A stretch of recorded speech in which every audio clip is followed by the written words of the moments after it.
I want to ask you is because you had mentioned that the EMS industry is the best industry to go into.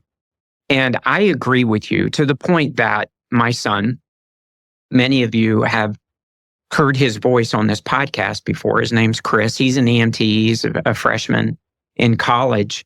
And so I agree that the EMS industry is heading in the direction I've never seen it go before in a positive way with things like we're doing. But some would disagree and say this is not the best industry. But I want to unpack this a little bit on why you feel the way that you do about this being the best industry, because I'm excited to hear it.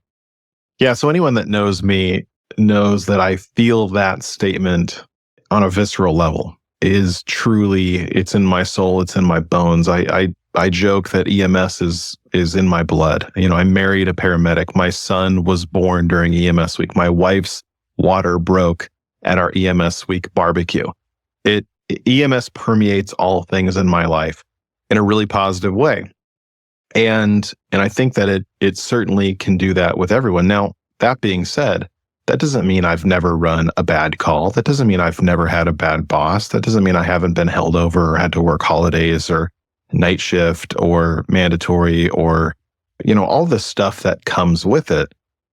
But the sum of my experience, if I look back at the entire journey, it has this upward trajectory. And oftentimes, you know, when I work with EMS providers, when I work with EMS leaders, they tend to think that they have this downward trajectory, or they're supposed to have this downward trajectory towards burnout, compassion fatigue, dissatisfaction with the role, feeling trapped, and all of those things. And I think the true measure of someone who enjoys the work that they do is exactly what you described with your son. So, and I want to speak to that here in a sec, but when I say that EMS is the best industry, we get anyone in this role, and I say EMS or I say emergency responder, and I mean everyone doing it. So dispatch, firefighter, law enforcement, EMT, paramedic, flight nurse, flight medic, RT, whoever puts the boots on, zips the uniform up, whatever that looks like, they have this built-in incredible sense of adventure. They have this sense of identity, that you have intrinsic meaning and value built into the role that you have. So we get to drive fast in the big white truck at a baseline. We get to go fast in the helicopter or airplane. We get complex patients. We get to go home smelling like jet fuel. We have cool uniforms that we get to wear. For my flight colleagues out there that might be listening to this, you get to sleep in an FBO, you know, and talk shop with pilots and talk about minimums, and you sound cool. And then when you go one layer a little bit below that, the meaning and value that comes with the role, that is the sustainable part of the job, is you get this incredible service to others.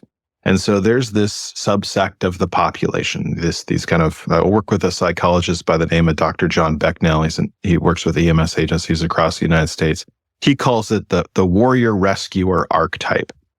And for me, that sounds wonderful to repeat in a conversation. If you want to sound smart, I say it's the people that run towards danger compared to the people that run away from danger. And so if you look at the footage of the October 1 event in Las Vegas, the cell phone footage and things like that, you can see there's this group of people that are running towards injured consort goers. And then there's everyone else, 90%, running away.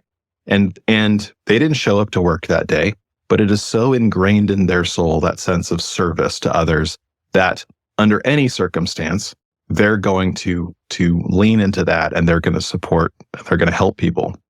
Fred Rogers, Mr. Rogers, used to call it the helpers. Look for the helpers, right? Mm-hmm. And that sense of helping provides incredible meaning. And meaning is one of those things that everyone wants in the work that they do. And I'll tell you right now, like if you install auto glass for a living, you're not the person at every party that they go, oh my gosh, tell me, what's the worst thing you've ever seen? You know, tell me about your job. What is it like to be a paramedic? What's it like to run 911 calls? And of course, you know, me being be giving a smart aleck remark, when they go, what's the worst thing you ever seen? You go, oh, my paycheck. And that's typically how I get out of those conversations. But people have a sense of excitement about the work that we do, and we take that for granted. And then even deeper than that, I'll take it one level deeper, we get to bear witness to suffering of others. And what an incredible experience. Cultures throughout time have celebrated the moment of death. And we have that built into the work that we do. There's all kinds of these really elaborate death rituals or funeral rituals or all the stuff that kind of goes into societies and cultures in general. And that's a Tuesday for us.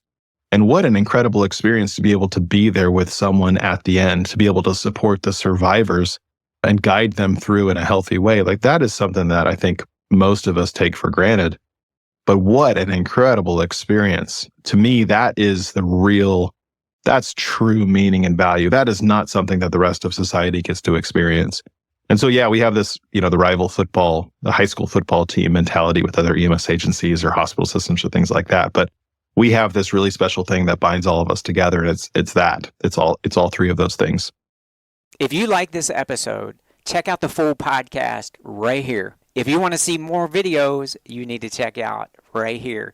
Remember, the most important person you're ever going to lead is you.